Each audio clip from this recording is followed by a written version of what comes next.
IELTS Cast, episode 25. You're listening to IELTS Cast, the podcast that puts you in touch with successful IELTS candidates from around the world. Listen and learn as they explain how they achieved Band 7, 8 and even 9. Now, here's your host, Ryan. Hello and welcome to IELTS Cast. Today I'm speaking with Noor, an IELTS candidate originally from India that is currently living and working in Singapore. Noor has scored an overall band of 8 with an individual score of 8.5 in listening, 9 in reading, 7 in writing, and 7 in speaking. So thank you very much, Noor, for joining me, and welcome to IELTS Cast. Thanks, Ryan. It's my pleasure being here. So just before we started the recording, Noor, you were talking a little bit about your relationship with the exam. Do you want to tell us a bit about why you took the exam and perhaps a little bit about your personal connection to it? Yeah, sure. The reason I took IELTS is to immigrate to Australia. As we know that to immigrate to Australia, IELTS is a mandate. So that's the reason I started preparing for IELTS. When did you decide that this was something that you were going to pursue? Okay. And honestly speaking, it has been, I think, 3-4 months before. But being a software programmer in Singapore, it's a grueling environment and I was not getting sufficient time to prepare. So I was not preparing actively. So whenever I get time on this weekends, I was preparing it. So I had taken a couple of months, 3 to 4 months for preparing this. Mm-hmm. And how many times have you taken the exam, or was this the first time?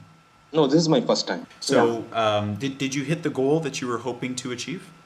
No, actually not. Okay. See, I know I was expecting, I did not expect, but I was aiming for band 8 in all the sections.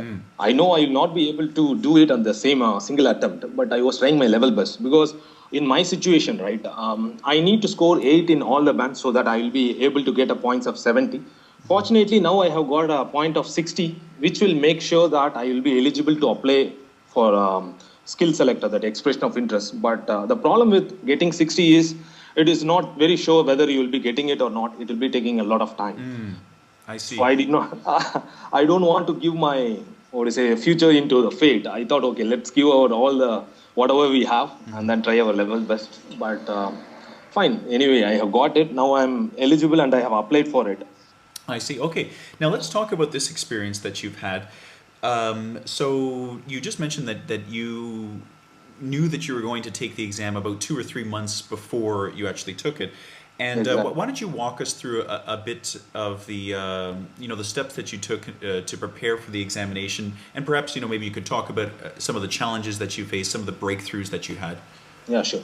I need to start from the scratch, but as I got to know that I need to prepare for IELTS, right? Initially, I took IELTS for granted. I thought it's going to be a simple English exam, which English obviously we are reading from since our childhood. I thought it's going to be a simple cakewalk for us. But as soon as I started preparing, then I understood it's not only your English skills. You need to master your exam skills as well.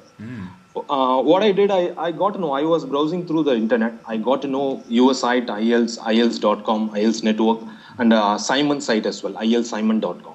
So through that, I got to know, okay, you need to practice a lot for your listening, reading, writing, as well as speaking. From all the people, as I was telling you that, what I did, right, I have an iPad with me.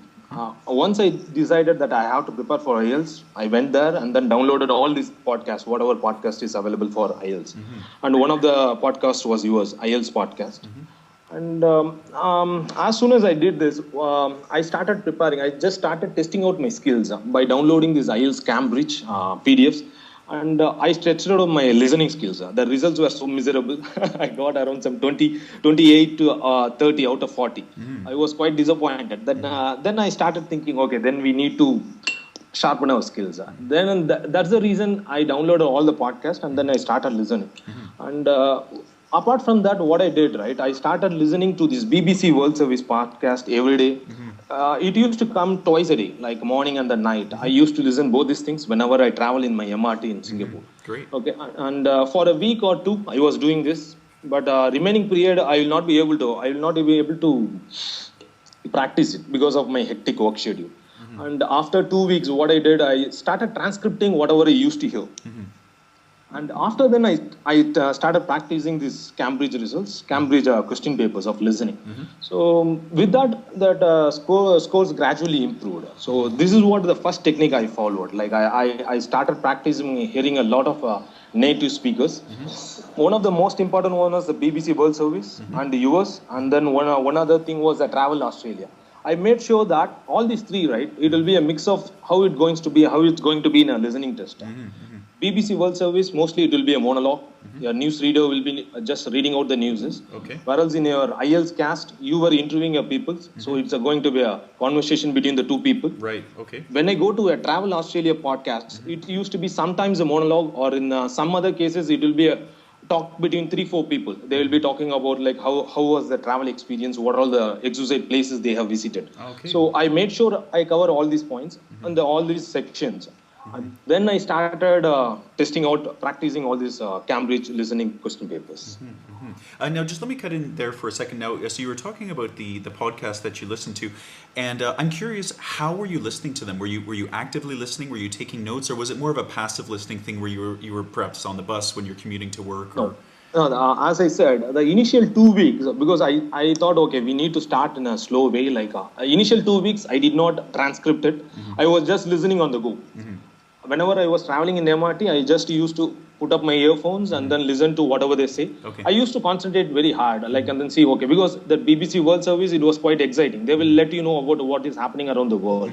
So it was quite interesting as well. It was not a kind of like, okay, you are reading something for the exams. You are getting to know what is happening around the world. At the same time, you are practicing. Yeah, so, and the other advantage to that is, I guess, it exposes you to a variety of different topics, a variety of different English lexical resources. So it really is broad training. Exactly. Yeah. Exactly. Because with that, right, I used to get a lot of new words. And as I travel, right, I just make a note of this unknown words or new unprecedented words to me, because there were quite a few words for me. As soon as I reach office, I used to open my dictionary and then dictionary website and then see what are all the new words in there, and used to make a note in my iPad. So that's how I was going for 2-3 weeks. Okay, great. So let me just amplify that. So you were going to a dictionary website. Was that dictionary.com? Yeah, dictionaryreference.com. Okay, right. And then, sorry, dictionary of... No, it's a normal dictionary.reference.com. Oh, okay. And they have their word of the day, and then you were making note of this, right? No, not day of the word. Like the words which I had listened in this BBC World Service news, right? I see. Okay, so you were reinforcing what you had listened to earlier. Yeah, okay. Exactly. Terrific. Okay. After 3 weeks, I started transcripting that. I did not mind whatever I'm writing it. I just started whatever I used to hear. I'll just write down in the papers. Okay, and when I'm coming back from my work, I just read the transcripts, what I have heard. So that's how it was going for some weeks. After then, I started practicing these listening exams. And during my listening exams, what I found, right, it was because I listened to a couple of podcasts, and then the people there, they were telling that, okay, whenever there were some instructions going on, it's better to go to the other sections and read out the questions so that it will be easy for you when you come back to the listening sections. So exactly I was doing that. And what I have understood from my practice, right, the section 3 is going to be the toughest one out of this listening section, whereas section 4 is a general part. Section 3 is not a general. Section 4 is a general part. So that's what I did in my listening, actually IELTS listening exam also. When the instructor was just giving out the instructions, I directly went to section 3 and then read out all the questions. And one more point, what I did, right, whenever I'm reading the questions and then answers, I used to rephrase the answers so that I can remember it for a time, so that it will be there in my memory for some more time. I see. Sorry, so let me just get this clear. You were rephrasing. How would that help you? I mean, wouldn't you just be noting down the answers as you heard them? No, yeah, I would note down the answers, but what I was saying is, whenever I read the questions, I was just not reading the questions. I was trying to memorize, or you say, like, remember the similarities between the questions. Because the section 3 was mostly of choice. Out of 4 choices, you need to pick up one. Sorry, so you were saying that you're rewording the questions. For some reason, I thought you said you were rewording the answers. Okay, so that makes sense. So you're rewording the questions. You're getting a deeper understanding of what it's asking for, and then you were listening for that particular information. So, and then I just let's talk for a second about your strategy where you go ahead in the exam and you look to part 3, which is the same strategy that the earlier interviewee I had on the show, Varen, shared. So, do you want to talk a little bit about that? So, you were using all of the time to focus, the extra time to focus on the harder parts of the examination. Even if you were in part one, you were looking at part three. No, exactly. Whatever you said, like I know the section 3 is going to be the toughest one. Right. So I spent whenever they were giving instructions by saying, okay, section 1 is this, and you will be having some times to transfer your answers to the answer sheet. I did not listen to those because I have listened to that couple of times during my practice exam itself. I know what to do that. So I use that particular time to analyze the questions of section 3. Then I came back to when they started reading out example by saying, okay, they will give some examples for section 1. That time I came back to section 1 and started reading what are all the questions of section 1. Okay. And the beautiful part about this listening and reading, right? Most of the times you will be able to guess the answers. Yeah. But yeah, for example, what happens like one of the best example came in my IELTS listening was okay. It was a common topic by HR manager giving instructions to the new joinees. So like what are all the being in a software company, what are all the basic instructions they give. So with that phrasings, right, you were able to guess, okay, what could be the answer? Maybe that answer was not exactly correct, but it will be similar. For example, what has happened? I can give one example. The employee was telling about what he had. It was a dash from his previous work experience. I thought, okay, what he had benefited or learned. These are the two options. When I went back, right, it was learned. So it was easy for me to hear that and then produce answers. I see. And you'd probably agree that often, even if you can't pinpoint, in particular what the exact answer is, you can often predict what type of word it will be, whether it's going to be a proper noun or a regular noun or maybe some sort of qualifying word or a number or value. I mean, you can often pick this out from the way that the question is worded. Yeah, exactly. But this does not come in a day or two. I have taken some time to practice this. Sure, yeah. No, that's actually a good point to highlight too, that it's not something that you can just plan to walk into the exam and use. Because I used to think that whenever I used to hear your podcast, right, I think, okay, maybe this will not suit us and somebody I remember they were telling us, be confident and then listen to whatever you are interested in. Those are the points which instigated me to listen to, okay, because basically I'm interested in this general knowledge. That's the reason I downloaded this BBC by thinking, okay, we will be listening to native speakers. At the same time, you will get to know the lot of new words and what is happening around the world. So these are the reasons. Okay, great. Well, that's really good advice. Now, I want to actually go back a few minutes. You had mentioned that you were using the IELTS Cambridge former examinations, and you said that you downloaded them. And I'm just wondering, did you download e-versions of the books from the Cambridge site or okay. It's e-books, all the e-books, PDFs. Okay, terrific. Okay, so students might want to think about that resource. I think a lot of people, they think they have to get those physical purple books, but they are available from the Cambridge site as electronic books if students are interested in that. Okay, great. Yeah. So in addition to that, but my advice, right, as soon as you download, what I did is because initially I was just looking at the questions in my laptop and then doing it, but it was not working out. Yep. Because in the exams, that's not how you are going to write the exams. So then what I did, I spent from my pocket, I took all the printouts, whatever I downloaded, right? I took the printouts and then literally I wanted the environment to be similar to what it will be having in the IELTS exam. Right. Very smart. Yeah. So you're trying to mimic the exact situation that you would be in when you get into the examination. That's good advice, because I think sometimes too when you do it on the computer, you're sort of you're training yourself in a different way, and that's it's pretty difficult when you are writing the exam through your laptop, because you need to scroll down to the next page, the before page. It's not going to work out that time. That way. Okay, now let's continue and talk about the other sections of the examination. So what sort of insightful advice can you share about these sections? Reading? Which one you are asking? We can start with reading. Just tell us about how you prepared and maybe a bit about your experience in the exam room. Exam room, it was quite, I will not say it was a tense period or something. I started loving that time, that 2-3 hours, right? I started enjoying, because after joining this software field, I did not attend any interviews. I did not take part in tests for the last 3-4 years. So it was kind of okay, going back to your college life and then having the same test experience. Right. Yeah, I can imagine. So I really enjoyed that moment because that 3 hours, 2.5 hours of time, it just went like that. Okay. Before you think of that, they said it's time up. Okay. Well, great. Well, at least then you weren't feeling, nerve-wracked or anxious at all when you were in the exam. No. Before entering the examination hall, I was quite nervous. Yes. Butterflies were still flying in the in my stomach. But once I entered it, that's all gone. It was only concentration about the exams. So now you scored a perfect band 9, Yeah. and maybe you can just walk us through what you think it was that you did in your preparation that led you to be able to score this mark. Okay, again, the preparation for reading also I carried out in phases. Okay. Initially, I did not, I just took all these IELTS Cambridge question papers. I started practicing this academic. I know I'm not going to write the academic, but I got to read that academics will be tougher. So I thought, okay, let me prepare the tougher ones so that the easy ones, the general will be an easy task for me. Okay. And I did not follow any techniques in the initial phase. Okay, and I was just going through the question papers. I was reading the questions first, and I was going back to the sections and then doing it. And the results were, as I said, the results were not quite good. It was around some 28 out of 40 in academic.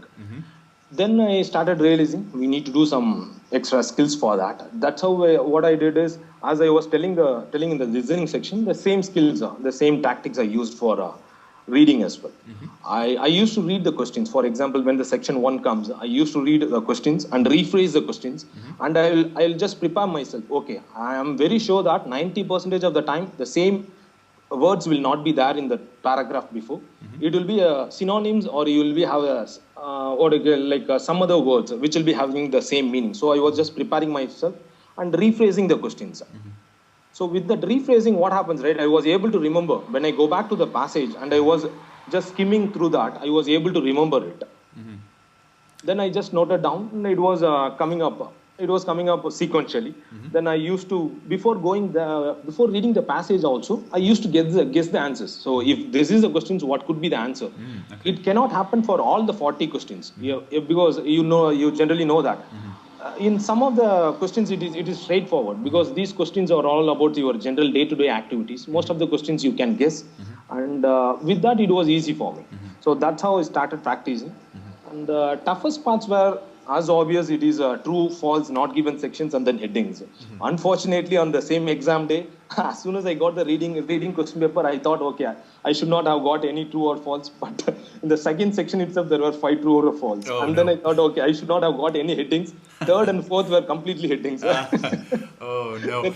Now, let me ask you something, though, about the headings, because candidates before have told me that they will save the headings questions for the end, because you can do all of the other questions first, and it sort of forces you to read through the text to a degree. I mean, not in any sort of real depth, but you have to skim through the text to find your answers. And then after you've done that, you kind of have a general understanding of what the passage is about. And that is a good state of mind to be in to tackle the headings question. Is this the sort of strategy that you followed? No, Rian, I did not follow that, because I thought, okay, whatever is going to happen, let us go in a sequence. Okay. Let us, because I know the section 1 is going to be easy. I thought, okay, let us score all the marks in the section 1 and improve our confidence. Then we'll go to the next section. That's how I thought. Then I completed section 1 and section 2. These were very simple. And then when I moved on to section 3 and 4, there were complete headings. It took a lot of time. I have to agree that, because whenever I was practicing at my home, I used to complete these reading exams in 35 to 40 minutes max. But in the exams, I had a maximum of 5 minutes to review the questions and answers. These headings took a lot of time, because I got around 10 to 15 in headings itself. There was no way for me to skip any particular paragraphs or something.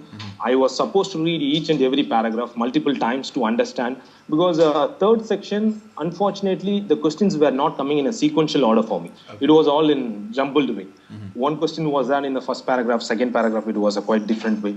So I had to read all the sections very carefully. I see. And thanks to the extra 5 minutes or 10 minutes I had, because I still remember I erased some options, I erased some answers, and then reverted it. And after getting 9, I remember, okay, if I would not have had that 5 minutes of time, it would not have been possible. Yeah, I guess so. So basically, you were right down to the last couple of minutes finishing your reading. Yeah, I had some time, some 5 to 10 invaluable times. Yeah, yeah. With that, I was able to review the questions, and I was able to change the answers. Now, I want to just jump back really quickly to something that you said. So you said in the practice leading up to this exam, you started your practice exam scoring 28 out of 40 questions correctly. Now, how did that progress as you got closer to the examination? Was it sort of a slow upward, movement towards getting a perfect band 9 in your practice exams, or No, was no, it no? Was it more of a no, quick? no. What happened again is that when I said 28 out of 40, right, it was in academic section, not in general. Right. So I practiced around some 4 to 5 academic question papers. Okay.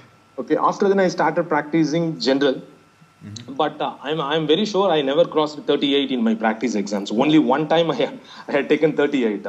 Okay. Okay, and that was with a lot of concentration, and that too 38 came just a week before my examinations. Before that, it was not a. I usually used to score around some 34, 35. I used to get disappointed. 35 means in reading you will be getting around 7 or 7.5 only, not 8. For getting 8, you should score 38 out of 40. So it was a progress. It was not coming in a day or two. Like initially, I was making a lot of mistakes. The true false given, I was taking a lot of time to understand because I was going through a US site as well as IELTS Simon site, where they were clearly distinguishing between like how to go. Okay, how you should nail down that. Okay, this is a not given. Whenever earlier I was not understanding. Then I really understood the concept behind not given. You should not use your brain. You should not think by okay if this is the what okay. If I'm washing my clothes, I would have used soap. Don't think about that because I could have washed my clothes using soap powder also. So it was not using your logical sense. Just concentrate of what has been given in the text. Right. If the question asks and the statement is directly pertaining to that, then you can say true. Or if it is directly contradicting, then it is false or else not given straight away. Don't think too much on this not given questions. So that's what I learned from all these practices. Okay. Now let's go to your writing. So you scored a band 7. You scored this on your first attempt at the IELTS, which is very, very good. It's even hard for native English speakers to score band 7 on the first time taking the IELTS. So tell us a bit about the preparation that you did. Tell us about the kind of question that you received in the exam and how you approached it. Okay. Remember the questions because it's a very short while. I remember task 1 and task 2 as well. Task 1 question was very simple, and then it was my favorite question. It was about, okay, you had a dinner with your friend at his home. You write a letter thanking him about the dinner, and how did you feel about being with the parents at their home, and invite them to your house. So these were the questions in task 1. So thanks to you and Simon. Without them, I am repeatedly saying this. This is not exaggeration. And I'm very sure listeners like me would have understood this. I didn't go to any other site, only 2 sites, your site and Simon's site, and where they have given clear examples like how to write an informal letter, how to write a formal letter. Okay, that I followed, simple steps. I didn't follow any other steps. And I got to know how to start an informal letter. So that way I started this informal letter, writing a letter to a friend. Then I started explaining about the food, because that was the first part of the questions, and I used some being a great fan of food. I know like a lot of things about food. I used all the vocabulary whatever I had. Great. And then the second paragraph I was talking about their parents. How did they feel being with their parents? The third paragraph, and I was talking about the third point, inviting them for the dinner. And that's where I made mistakes, because after coming out from the exam hall, I realized that I have not written well when in the third paragraph. Okay, and this was about the task 1. And task 2 question was, let me remember. Yeah, it was about industrial pollution, and people believe that putting heavy taxes on these industries will curb these industrial pollutions. And the second part of the question was, if you have any other ways to control the pollution, discuss that too. Discuss both views and give your opinion. You had a double question for your task 2. It was asking. Exactly. So you had to either agree or disagree with the statement, and secondly provide some sort of suggestion for a solution. Yes. So it was easy for me because I followed that introduction, 2 paragraphs, and conclusion. And I used the second paragraph for saying, okay, this is also one of the best way to curb the pollution. And the third paragraph I used to say, okay, there are some additional ways to curb the pollutions in addition to imposing heavy taxes on these industries. Like, okay, we can say use the natural resources. So I had accumulated some ideas for that particular stuff, and I had written that in the third paragraph and concluded. But what I did, right, for this task 1 and task 2, I had taken some time. For example, task 1, I had taken around 5 minutes to plan, okay, how I'm going to write it, what are the words I will use it, and how I'm going to go in a sequence. The same way for task 2 also, I had taken around 10 minutes. Initially, I was scared by thinking, okay, I had taken much time for planning. But fortunately, I was having more than 15 minutes, I think so, after completing both task 1 and task 2. I was keep on reading my task 1 and task 2 multiple times. You had 5 minutes to plan for task 1. Now, did you finish the letter within 15 minutes? So the entire thing was 20 minutes long? Task 1, exactly 20 minutes. Maybe 17, 18 minutes. Okay. That's it. Okay, so you still got through it quickly. And then for the task 2, so 10 minutes of planning and roughly 30 minutes of writing. No, not even 30 minutes. It did not take Sorry, that that's time. right, yeah, because you pointed out that you had some time at the end. Yeah. So how long did the task 2 take, would you say? Task 2, after planning, I had taken around some 20 minutes for writing. Because, as you said, 250 words, because I was reading your IELTS network site where you had posted some quiz by saying, okay, top 50 essays or the first 50 essays will be evaluated. So I was going through that also. Most of the people just written 250 and you have evaluated them very well. So I had in my mind that I'm not going to cross more than 250 or 260 words. After this time, right, when I had the time, when I counted, it was exactly coming around 260, 262 words. That's it. Okay, great. Yeah, I think that some students, they're under the impression that the more that they write, the more they're going to impress the examiner. And I often think that actually what happens is it's counterproductive. Yeah, because they end up making silly grammatical mistakes, or they're rushing to try to write more when it's actually not even it's not needed. The exam. The only requirement is that you're above 250 words. If you write 250 words on the nose, you're not going to lose any marks. So it's just important that you fulfill the task, and that if that requires a little bit more, maybe 260, 270, maybe 300 words, then so be it. But as far as word count is concerned, I don't think students should be deluded at all. More words does not necessarily mean more marks. Yeah, exactly. I just followed all your valuable advices by saying, okay, I just paraphrased the questions in introduction. I did not use much time. I just paraphrased that, and then paragraph 2 and 3, it was all about ideas and how I just sequentially arranged my ideas. And task the conclusion, again, it's a kind of rephrasing my thesis, what I had told in my introduction and my opinion. That's it. So now, if we could nitpick a little bit, what do you think it was? I know it's kind of hard to say in hindsight, but what do you think it was that held you back from, say, a band 8? Yeah. I know that very well, because once you come out, because it happens to most of the people, I think so, because as I explained, the question was very simple. They were talking about pollution and heavy taxes, okay? But unfortunately, what happened on that particular day, right? Once I sat and then saw these questions, I was not finding different vocabulary for pollution and tax. Okay, I was keep on thinking, okay, what shall I write? I have used the tax couple of times, 2 or 3 times. And I was thinking, okay, what are the other words I can use for tax, different vocabulary? But I did not find any. But once I stepped out of that examination room, I started thinking, okay, I could have used the levy, I could have used the excise duty. So many things were coming out. But unfortunately, on that particular time, it didn't turn up. So I think the first point was that vocabulary, the wide range of vocabulary was not there. And I think I have used a couple of linking words, but not to the greatest extent. I could have used it better. So these are the main things I feel. The grammatical mistakes was not there, that I am very sure. And the spelling mistake also, whenever, for example, and I just forgot what was the spelling of negligence. Then I just write out the word and made, okay, carelessness. That's it, because I made it simple. Let's not write a word with a spelling mistake and lose mark, and I will use some other word which I know it perfectly.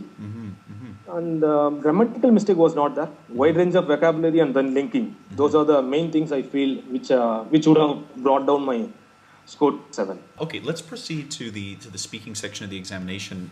Now, tell us a bit about your experience speaking in English. Okay, speaking in English, as I said, I'm coming from India. And India, you can see, we have been reading English right from our childhood. Sure, yeah. But unfortunately, what happens, right? We have been reading and writing, but we never get a chance to speak them. That's the reality. Because I'm not telling about all the people in India. There are a lot of people who are great speakers of English in India. But unfortunately, we are not. Because I come from a remote village in India. And, I studied in English, but we did not get a chance to converse with people. Even after my college, even during my college also, we never used to speak in English. We write exams in English, we read that, but never used to speak. But that's my strongest advice. If you want to score high in speaking, you need to practice well. You need to start speaking in English a lot. And unfortunately, I did not practice that much for the speaking test. I did not have time for that. I was concentrating on this listening, reading, and writing. I did not do anything for speaking. I thought, okay, it's a day-to-day activity. I will be able to manage it. But unfortunately, I was not able to score as I expected. But it was because of my lack of preparation, nothing else. And did you do any speaking training at all, even a little bit, or was it just completely No, lacking in your preparation? honestly, I have done a little bit in the sense whenever, because now I am staying with my friend in my house, in a house. Okay, and both of our wives have gone for the delivery, so we are using this time to prepare. Okay, so whenever we cook, okay, that's the only time when we are free. So whenever we are cooking, we used to converse in English. So that's it. That's the only English speaking preparation we had. Nothing else. I see. So now let's talk about the examination. And I hope if that was the preparation that you were doing, that you received some questions on the exam that had to do with food. Yeah, exactly. So when I saw the task one, I was quite excited. I got excited. Okay, it's not going to be a tough task for me. Because I was thinking, okay, if it would have been some... Because other advice, it's not an advice. I will just share it as an experience. Whenever it comes a real thing, right? Whatever has happened in your life, then I feel it. You will feel very confident, and it comes either it is a writing or speaking. It becomes a very natural. You will be more. You can just speak or write very well. Whereas if you are making up the things, unfortunately, in some situations you have to make it up when you have not encountered the situation. But I feel if it has really happened in your life, then it becomes really easy for you to speak or as well as write. So let's talk about then the experience that you had in the examination room. Can you walk us through from the moment that you walk into the room with the examiner right to the very end of the exam? Yeah, sure. So my speaking happened sometime on the 4 o'clock in the evening, and I think he is a British examiner, and he was a so friendly and amicable person. He came to me and he came to the door, and then he received me, and then he offered me a seat, and so he was so friendly, and he was how to say, but unfortunately he was looking tired. Okay. Maybe because of the time, the 4 o'clock. Right. I think he would have had a lot of interviews back to back. Okay. But he was not showing up that. I was able to see from his face, but he was so friendly, and he was greeting me, and he started recording. And the moment he started, it was general questions by asking, okay, whether you are a student or you're working. Then I said, okay, I am working. And that's where I started well. I really started well because those were real general questions. I told him, okay, how I got recruited into this particular company, and how long I have been with this company. Because I read from the advisors, you should not answer in a single word questions, single word answers. You need to just speak as much as possible. Well, actually, I'll just jump in here. The average answer in the speaking section of the exam is 22 seconds. And that doesn't mean that every answer has to be 22 seconds, but you can imagine that some responses might be 10 seconds and some responses might be as long as 40 seconds. Yeah, exactly. So the best part about my examiner, right, he never interrupted me. Because I was keep on explaining for a longer time. He was so kind, he never interrupted me. He just let me talk for how much ever time I wanted. I think that it did not happen for 10-15 minutes. I hope it would have crossed more than 15-20 minutes. We were talking. He interrupted me during the Q2 card, that Q card only. During that exact 2 minutes, right? That's the only time he interrupted me. Other times he never interrupted. He was just letting me talk for a while. Well, and perhaps he was also looking to see how you would round the answer out and how you would bring it to a conclusion and then pass the conversation back over to him. Yeah, that's correct. Okay. Now tell us about the first part of the examination. What sort of questions were you asked? Okay. The first part of the question, as I said, he was asking whether you are a student or working. I explained him whatever the stuff. Then he was asking about, okay, whether you are interested in these parties. I said I'm not interested in going to parties. He was asking. Then I told the reasons why I'm not interested in parties. Then he asked me, okay, what you do if you don't go to parties? Then I explained him, okay, we were around some 10 to 15 people staying together. We used to go for a long ride in a bike. We used to get up early in the morning, go for a long ride in the bike, the early morning. So I was explaining that. Those were the questions. And other questions in the general first part. Sorry, Rian, I don't remember apart from this one. Okay. It was all general questions in the first section. These were the questions I remember. Okay, then one more question he asked. When I was telling about these parties, right, he asked, okay, whether you would like to go with your parents or with your friends, with whom you would feel more comfortable. I said, okay, obviously with my friends, I will be feeling more comfortable because I can do whatever I think. With my parents, I feel restricted. I will not be express myself. Okay. So I was explaining that all in a lengthy way. What was the cue card, and did this relate in any way to his question about parties? No, it was not about the parties. It was a dry subject altogether. Okay. It was about, okay, the cue card was saying, okay, what is your favorite weather? When is it? How it will be in your country? And why do you like it? So these were the questions. So I was talking about the weather of summer. Because really that's a predominant season in India, and especially in my hometown. We always have these summers. Very few. We don't have winter seasons. We have these rainfalls, but predominantly it will be summer seasons. Then I said I do like. I am in favor of this summer season, and I told him, okay, during summer times we get a lot of summer holidays. We visit our friends. We go to our relatives' house. We play cricket for long hours.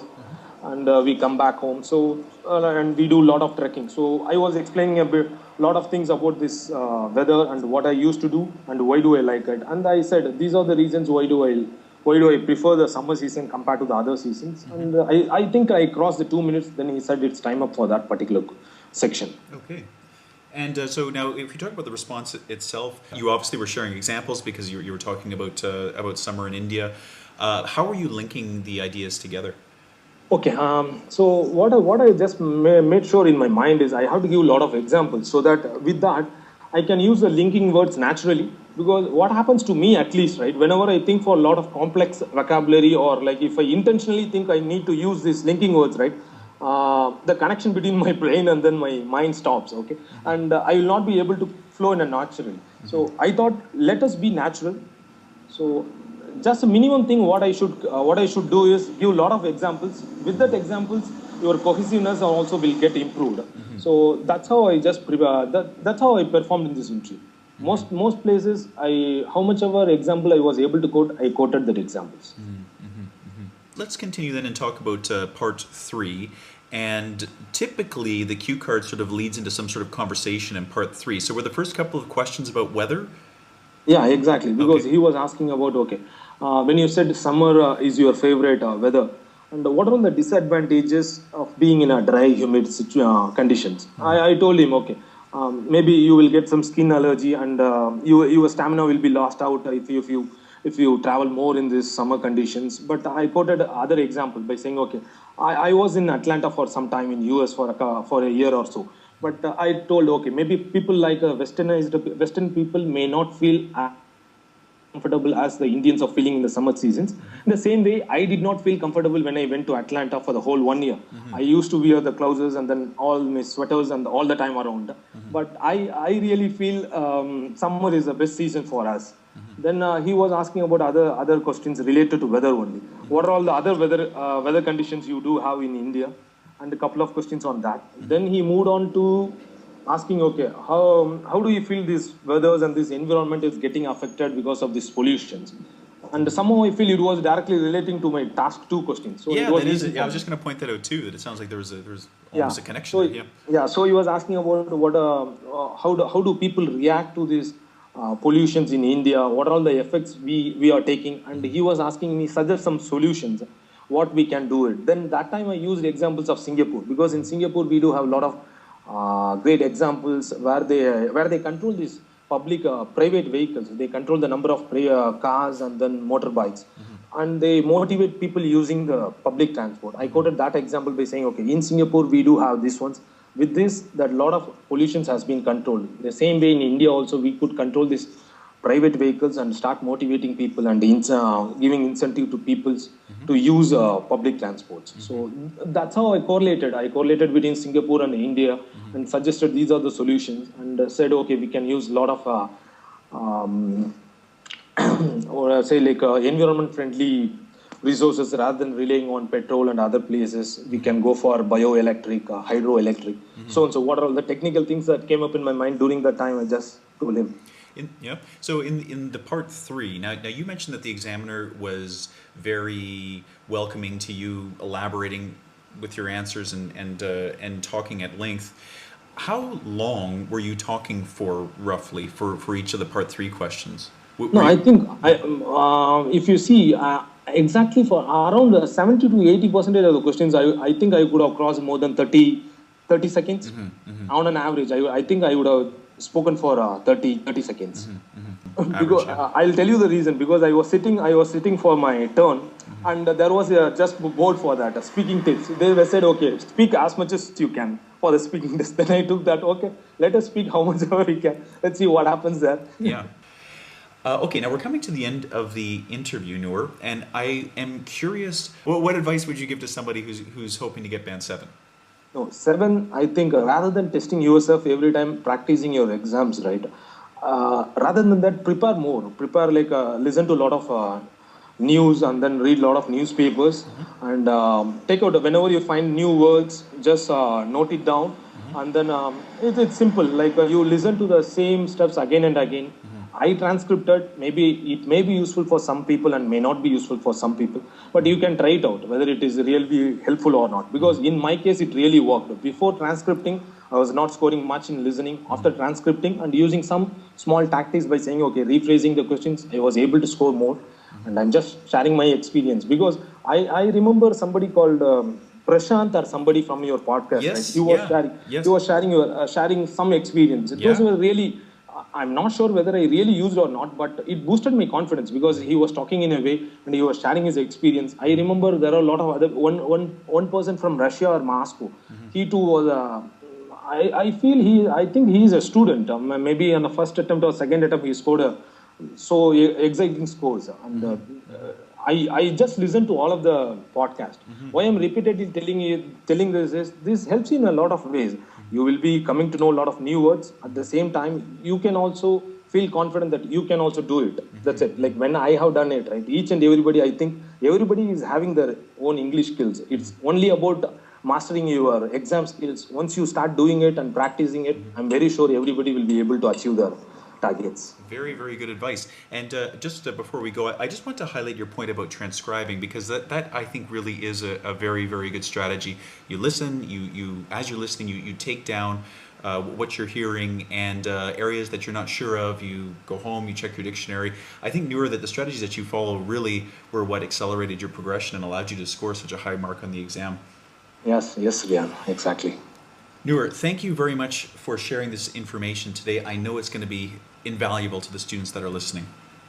I will be really happy if it's been useful for any one of the persons because I got experience from your podcast. In the same way, I will be really happy if somebody gets benefited with this. Thank you for downloading from IELTS.com. Have you achieved an overall band of 7 or higher on the IELTS exam? Why not contribute to the podcast? Contact Ryan at his blog, IELTS.com.